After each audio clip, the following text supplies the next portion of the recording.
Tsy Kobakambava nanatanteraka ny fidinana fotony teny amin'ny faritra iva misy ireo mpikambana aminy araka ny nampanantenainy ny filompanorina ny fikambanana fitahina. Ho amin'ny famombohana ny mpilalao an'ny Deuxery izay mbatany amboaran'ny Noely farany teo no nisitraka ny tolotra avy amin'ny fikambanana miaraka amin'ireo ankonany tsirairay avy. Ny vimbina vary hoenti manamaivana ny fandaniana isan-tokantrano, fony tongotra sy kiraro miampy fanamina sy baolina hoenti milalao azy ireo ihany koa ny mpitarika azy ireo Bakora Jonatahina. Ny association fitahina dia anisan'ny mpanohana voalohany indrindra mpanao rugby ambany tanàna hatramin'izay ka hatramin'izao, ary tao anatin'izany fanohanana izany ilay RI izay nahazo omby tamin'ny faninanana Coupe de l'OL farany teo.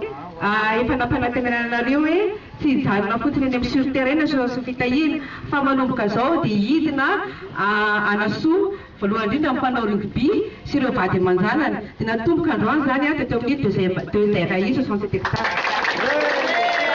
Eto amin'ny fanaovana rugby dia matetika tsika ataon'olona tohatra fiakarana, rehefa misy zavatra ilaintsika dia tonga izy aty amintsika, fa rehefa tonga eo amin'ny toerana misy azy izy na tonga amin'ny zavatra anankiray izy amin'ny tanjony dia adinony ambany tanàna ray amanontolo, ka tonga ny association fitahina amin'izao fotoana izao anovan'izay fotom-pisainan'izay.